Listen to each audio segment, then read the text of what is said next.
can still hear the highway behind me. Other than that, I have nothing to complain about. Hello everyone, welcome. I'm in Utah's Wasatch Range, and today we are taking Geurt's Ridge to the summit of Mount Olympus. As always, I'll give a disclaimer. Climbing is inherently dangerous.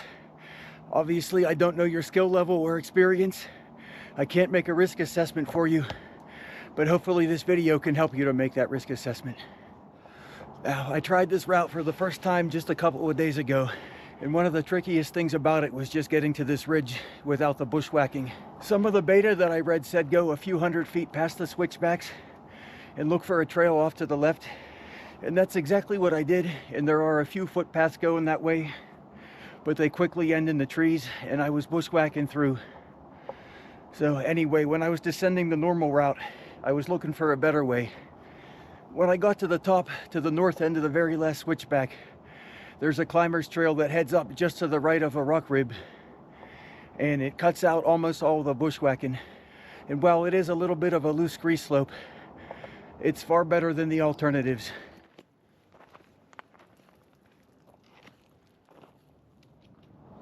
From the top of the little rock rib that you see from the switchback, traverse left a little bit over the top of this rock rib, and then you should get your first good view of Geurt's Ridge. From there, you'll have to scramble down over some rocks into a valley. Some minor bushwhacking down here, but there was a little trail to follow. And the trail took me to the very bottom of Geurt's Ridge. Just a little class 3 scramble to get on the ridge. Now, the first time I tried this, I went a little bit further up the rock rib, or the first rock rib that you traverse over. And it's possible at many places to traverse to your left and get onto the Geurt's Ridge, which means obviously that it's also possible to get off the ridge at multiple places if you need to for any reason.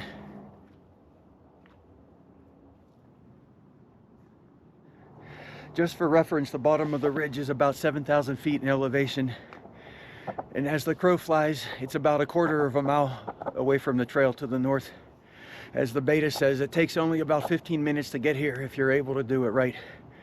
But as I mentioned already, it's not that easy to do. I'm around 8,000 feet. It's been pretty easy scrambling. You can either stay on the ridgeline and challenge yourself, but there are easier alternates off to the right, even a footpath to follow. Now I'm in a spot where I think I want to move to my left and gain the proper ridge.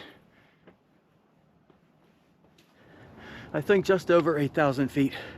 I was scrambling up a little boulder field to the right-hand side of the ridge, and I found a ledge to traverse to the left. A little bit exposed, but it picked up the main ridge. And there are a few other options here to get onto the ridge. This is where the tough scrambling began.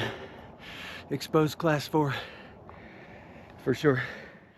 But this rock is really good quality. Take your time here and search out good handholds.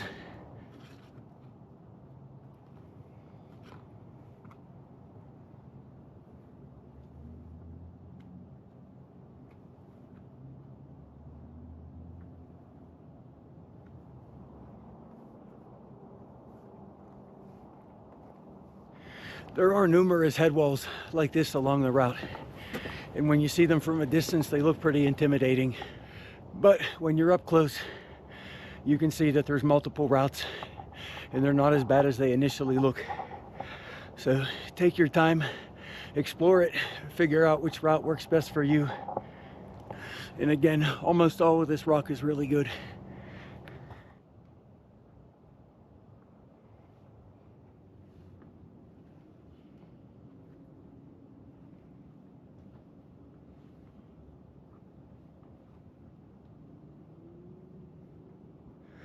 There are a few long flat sections between the class 4 pitches. If you needed to get on or off the ridge here to the right or to the south, I suspect that you probably could, though I can't say that for certain.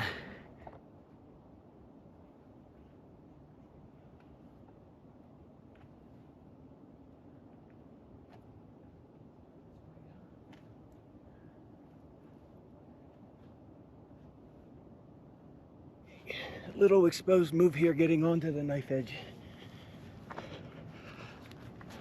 Of course, I set the camera where I need to put my hand, so I didn't make it easy on myself.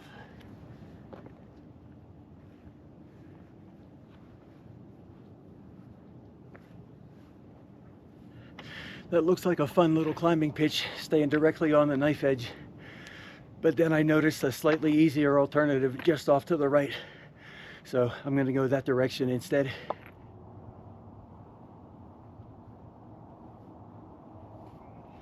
Off the end of the knife edge, traverse right onto some easy scrambling terrain. Coming up to another class 4 pitch. I think this is the one that will lead to the rappel station. This one is pretty exposed, obviously, and there might be a few alternatives to the right that are less steep, but a lot of good knobs on this one to hold.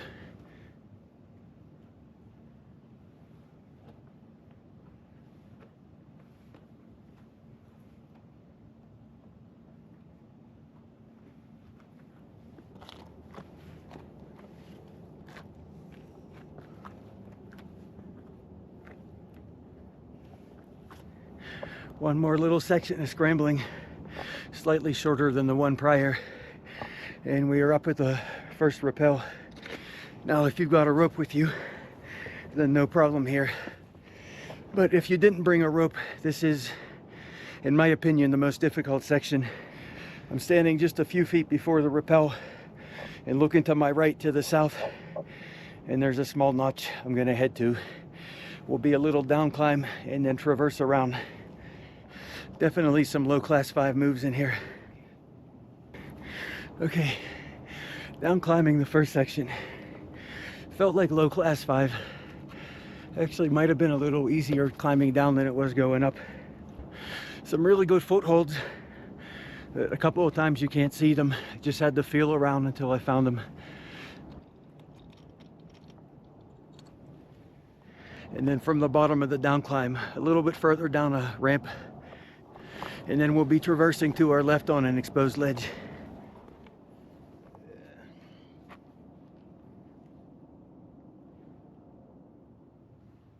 Exposed step around move on the ledge. There's a narrow crack, just big enough to get my hands into, then a solid slab for my feet. Another short and tricky little down climbing section, slightly less exposed. No, not that that means much. As usual, super good holds.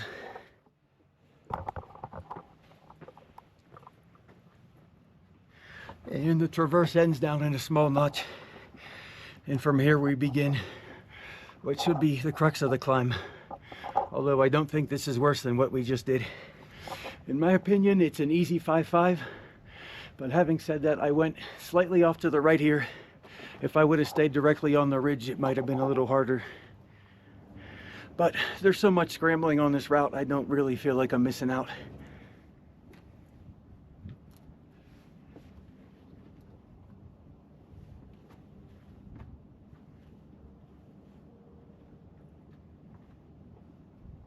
I'm quickly moving back to my left again onto the top of the ridge. And once again scrambling up toward another head wall.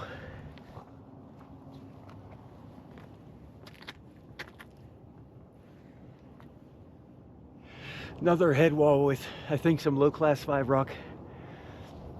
And again here, there's multiple options. And some over to the right are probably easier than this. I actually chose this one because I was able to keep the camera out of the sun. But yeah, pick what you're most comfortable with.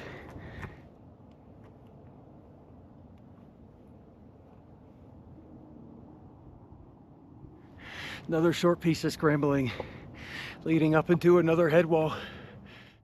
Class 4, maybe low class 5 again. I'm probably starting to sound like a broken record by now, but at this point everything's starting to look similar, but at the same time it's a lot of fun. And the route finding up here is much more straightforward than it was down below.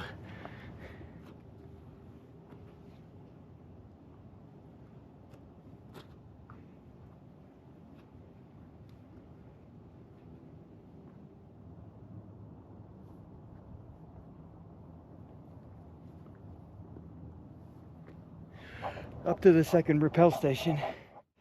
And from the rappel sling, again, backtrack just a few feet and look to your right for a ledge to traverse around. This one, thankfully, is a lot shorter than the first, but it's also super exposed. Class 4 step around.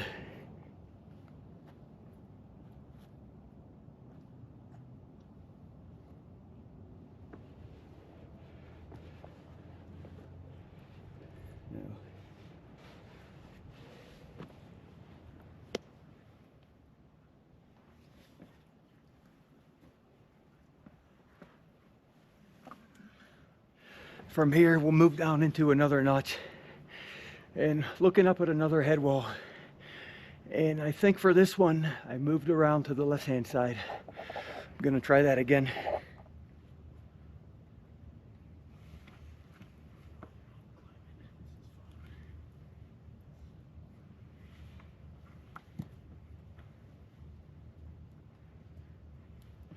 Went just to the left-hand side of the ridge and then scrambling up back toward my right. Super fun here with tons of knobs to hold on to.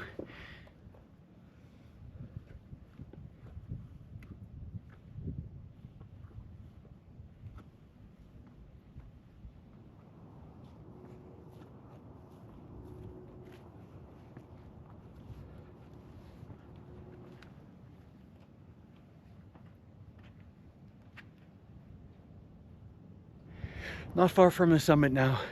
A little bit more easy scrambling up to here. Now moving down into a notch. From here I have the normal trail very close on my right, and then the saddle between the summits is close on my left, although I don't think I can reach either of them from here. I'm going out of the notch directly left of the main ridge, and then some more scrambling. Yeah, there definitely was an easier option here if I had gone further left up this little valley. But from the top of this section, I'm able to see a cairn marking the normal route up to the summit. So just a short hop from here. Some thoughts on Geurt's Ridge. I have heard some people say they enjoy the west slabs better than this route. And now I'm tempted to try the west slabs because I thought this was a lot of fun. At least a lot of fun after I figured out how to navigate the first bushwhacking section. The first time I did this and was bushwhacking, it was the exact opposite of fun. But after that was great. Only other tricky bit of route finding is down on the lower part of the ridge, when you're mostly on easy terrain slightly to the right and looking for a place to gain the higher ridgeline. There are several options to do this. None of them are super easy, but if you go traverse too high up in the valley, you'll end up missing a lot of the pitches. And once you're on these pitches, they're loads of fun. Assuming that you're comfortable with low class 5, they're loads of fun. Descent from here will be on the normal route. Be a short class 3 scramble down some rock. Almost in the same direction I came, because I kind of linked up with the main trail on the final approach. And then before long we'll be on a steep trail winding down. Anyway, that was Geurt's Ridge. Hope you enjoyed it. Hope you found it useful for planning your own trip. As always, I'd love your feedback. What did you like? What can I do differently? And what other mountains and routes would you like to see? Okay, bye.